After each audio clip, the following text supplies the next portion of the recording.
ఈరోజు ఆంధ్రప్రదేశ్ 5 కోట్ల ఆంధ్రులు చాలా గర్వపడే రోజుగా నేను భావించుకోవాలి. గౌరవ ముఖ్యమంత్రి చంద్రబాబు నాయుడు గారు ఎన్డీఏ కూటమి ఇచ్చిన సూపర్ 6 హామీ నిన్నతో అద్భుతంగా అమలైంది. ఈరోజు మహిళలందరూ కూడా చాలా ఆనందంగా గౌరవంగా వారు ఈరోజు ఉన్నారు.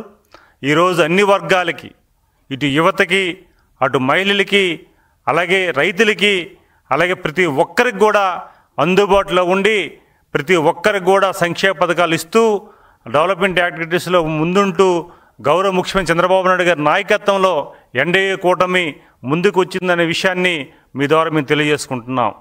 ఎందుకంటే గతంలో మేనిఫెస్టోలో మనం ఏదైతే ఇచ్చామో దాన్ని కట్టుబడి ఈరోజు గౌరవ ముఖ్యమంత్రి గారు అమలు చేశారు.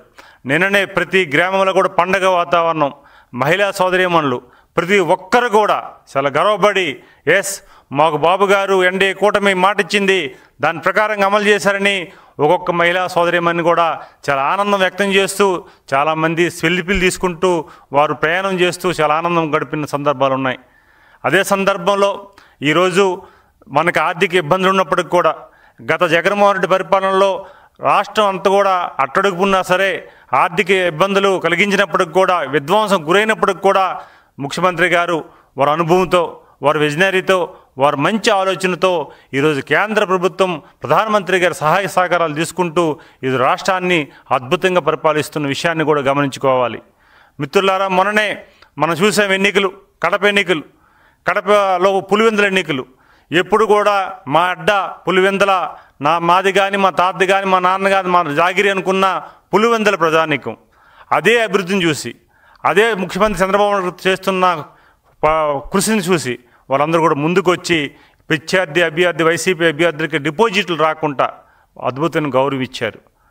ఆ గౌరవానికి ఈరోజు మనం చూస్తుంటే జగన్మోహన్ రెడ్డి ఒక పార్లమెంట్ సభ్యుడిగా, ఒక శాసనసభ్యుడిగా, ఒక ముఖ్యమంత్రిగా 5 ఏళ్ళు పరిపాలన చేసిన వ్యక్తి, ముఖ్యమంత్రికి పనిచేసిన వ్యక్తి స్వాతంత్ర సమరయోధుల రోజున మన ఆగస్టు 15 రోజున జెండా ఆవిష్కరణ చేసే కార్యక్రమానికి దూరంగా ఉన్న సందర్భాలు మనం గుర్తు చేసుకోవాలి.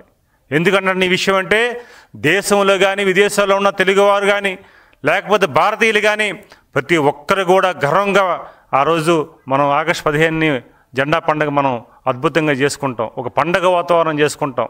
ఎందుకంటే ఈ విషయం చెప్తున్నానంటే చాలామందిని మీ గ్రామాల్లో తిరుగుతున్నప్పుడు చూస్తున్నాం, వారు కొద్దిగా అనారోగ్యం గురైనా సరే, వాళ్ళ మంచం మీద పడుకుని ఉన్నా సరే ఆ జెండా కనిపిస్తే సెల్యూట్ చేసే సందర్భాలు కూడా ఉన్నాయి. అలాంటి దేశం పట్ల దేశభక్తిగా ఉన్న భారతీయుల్ని ఈరోజు జగన్మోహన్ రెడ్డి నిన్న జెండా ఆవిష్కరణకు కానీ జెండా పండుగ కానీ ఆగస్టు 15 కార్యక్రమాలకు దూరంగా ఉండి భారతీయులు అవమానం చేసే విధంగా ఆయన వ్యవహరించారన్నది ఈ సందర్భంగా తెలియజేసుకుంటున్నాం. Please subscribe to Leo news for more videos.